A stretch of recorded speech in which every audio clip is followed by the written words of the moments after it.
Hey, welcome to another episode of Real Talk. My name is Pastor Andrew. With me is Pastor Isaac. In these different Real Talk episodes, we bring on people from our community and talk about the issues that our community is facing. And what Pastor Isaac and his wife Jamie do, they have an organization called Urban Outreach, and they reach the invisible of our society, which is our homeless. And right now in downtown Denver, if you've been there, you've seen how that community has been ravaged. A community that's already ignored is being ignored even more. And so we wanted to have Pastor Isaac on just to share his heart of how they've had to reinvent what they do and how they reach those people, and just his heart for the future of our city and their organization. And so if you could share just kind of how you guys did things before COVID and then how you guys are currently doing things. Absolutely, man. Well, thanks for having me. It's bet. an honor to be here. And so I kind of felt like in March things were rolling along. One of the things that we had kind of pretty well established was just that rhythm of gathering around dinner tables, bringing people in from the margins, from the streets, from the alleys, from low-income apartments, housing. And it was a way that it was like this collection of people that dinner table was that thing that brought us together. But it was even more than that. It was those conversations about Jesus that was kind of bringing us together. And I felt like that was, in and of itself, was reinventing ourselves. And that was something that we had, like I said, kind of come to that place where we felt like pretty good about that rhythm. And one of the things that we kind of keep track of during the winter months is just, from that time, from I think November through I think March it is, or it might be April, but daylight savings time, right? So it's like, where it gets dark super early, right. And then it's like, well, finally when we get through that and heading into the spring and summer months, of just that added daylight and that added, I don't know, for us it added this extra element of community, because even after our formal gatherings, like people just hanging out, man. It's just people just want to gather and be together. And then from one week to the next, as you well know, so let me just stop you for a second. Yeah. Explain to the people what you guys do. Just and how long have you guys been doing it? So we've been in our space since June of 2012, 26 in Littleton, down in 5 Points. And really the idea of dinner church was something that was foreign to us when we came in. So the idea is really our, church service, for that matter, is it's a meal. It's our you can call it our central act of worship is a meal. It's a shared meal. And we like to say it like this, that we, although we set the table, Jesus is the host. And we bring people together around a meal because of the fact that, yes, are they hungry? Yes. Yeah. But we came to discover that people were hungry for far more than just a meal. That's good. They're hungry for, some people might say religion, some might say spirituality, but when it comes down to it, they're hungry for an authentic relationship with Jesus Christ. And so we found like these meals, we had used meals to bring people together, to invite them to our church that we wanted to start. This is way back in 2013. And we found that in our context, we were already having church on Thursday nights. Right. And so for us, we had the ability, the freedom, you could say, to kind of just cut the Sunday piece out, again, in our context, because that was something that was working for us. And it was something that we felt like we didn't need to reinvent the wheel.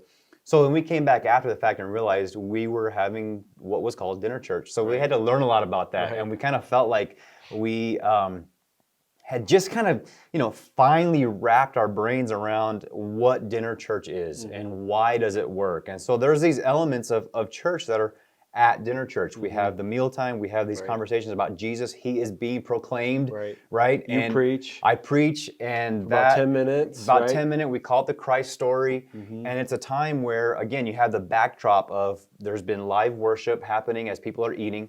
There's, of course, the meal. There's the rich conversation, so you can imagine almost like a restaurant setting with silverware clanking. And you guys got good food, really good food, a lot of food, and I mean, my person. I mean, I'm talking. There's laughter. There's just, to me, it symbolizes what the body of Christ is. It's a rich diversity of people not just, racially, socioeconomically, because yeah, most of our folks are homeless, but we started to find that other people that that our model was resonating with people. They weren't necessarily coming from the streets. And so there was something there where it was just that richness of that authenticity of who? Jesus. And so it wasn't just like, hey, here's some food. Man, that backdrop we found was just it powerfully helped us proclaim, hey, this is who Jesus is. And he came for all of us. We're all in the same situation. We're all in the same boat.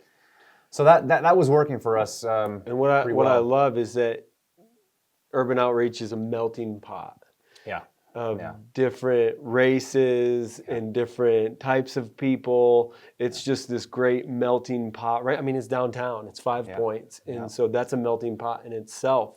Yeah. And so you guys feed them a gourmet meal. It's just this great community. You preach the gospel. You also are able to provide clothes for them and socks and coats and underwear, And so once COVID hit, kind of explain how you guys do things now, because you guys can't meet in your building because of the food aspect, because of the close confines of their building. So just kind of explain now how you guys had to basically reinvent everything. Yeah, and certainly like for all of us, man, it's just it kind of. I remember hearing about stuff going on, in other parts of the world, and then it kind of seemed like it was getting closer and closer and closer, and then bam, it hit us. And from one week to the next, we were forced to, as you said, reinvent ourselves. And I remember it was on a Thursday. I believe it was March 19th that, quarantine hit Denver, and we're no longer allowed to gather. So we just thought, okay, we're gonna just load everything up in to-go boxes. We'll just hand them out right there at our doors. Obviously, people had been hearing the news, what was going on. We'll explain. We're gonna play it by ear. At that time we didn't know what was gonna happen. Right. So we started handing out food with in to-go boxes. Obviously, from that week to the next, we kind of came up with a game plan, and we set up some tables and reinvented ourselves to the point where we were setting up outside of our doors with tables, everyone wearing masks, giving out all the same elements of food. We didn't scale anything back. If anything, we said we're going to continue to be a presence here. I mean, it's good. One of the things that I think has helped us is we were already kind of dependent on this whole idea of the incarnation. Living, as Christians, we're called to live incarnationally, being there and maintaining a presence in our communities. And I think that's true for the church, worldwide. And so to have that effort to say, we're going to remain here, it might look drastically different. Sure. That in and of itself was speaking on our behalf. Well, because a lot of organizations have disappeared. Yeah, and I know that there are a lot of different maybe scenarios that ministries might have found themselves in, or whatever the case might have been. But we were shocked, quite frankly, to hear from people that we were one of the, we'll say, handful of organizations that have never shut down throughout COVID. And that's a testament to God's faithfulness, Amen. Of course. That's good. Our supporting churches, all of you out there, again, it looks way different. We have everything mobile. We're running. It's tight confines as it was. Right. Now we're setting everything up in our lobby and handing food out right outside of our doors on the sidewalk. Yeah. And so it's this coffee, Kool-Aid, to-go boxes, multi-course meals, putting things in bags, handing it out.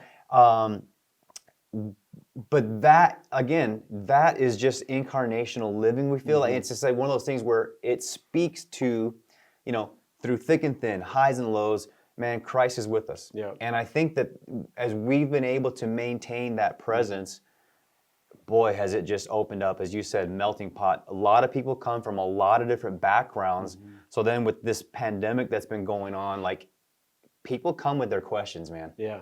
They come with questions. They come with this heightened sense of desperation, of a hunger for something that's going to guide them through this pandemic. Something that's going to steer them in a way where they're not guided by fear. They're not guided by misinformation, right, or whatever it might be. So it's provided an opportunity for us to kind of like, hey, biblically based, whether it's advice, whether it's just like, hey, stay the course, whether it's, Christ is with us. He's never going to leave us nor forsake us. He's going to continue to provide. But you're right. We have seen a little bit of that heightened desperation during these times. People need things more than I think they even did before. Wow. So it's been, it's been interesting. We're running up and down stairs because we're located in a basement space, and so like we can't bring people down. The food, you got some things working, against you here for gathering. It's like, marginalized population, serving food, confined basement space, not the best ventilation in the world. So it's just like, we're not going to press the issue when it comes to opening. So we'll just adapt.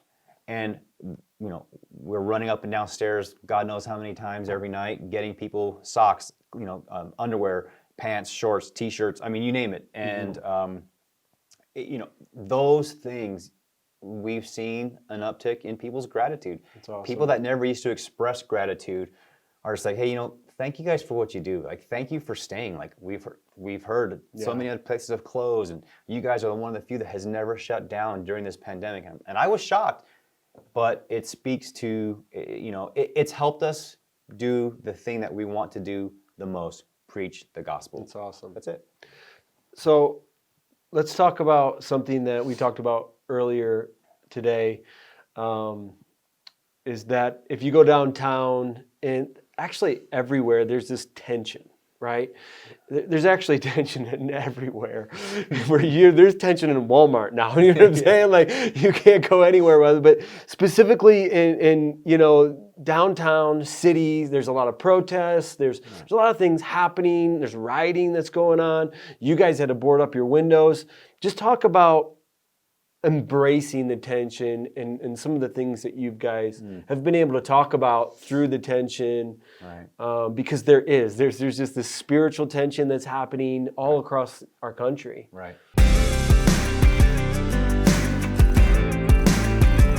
Here's what the Bible has to say about racial issues. We are in a hurry to get to that reconciliation piece, that we hurry up through the tension piece, through the discomfort piece. My approach to this has to be biblically informed.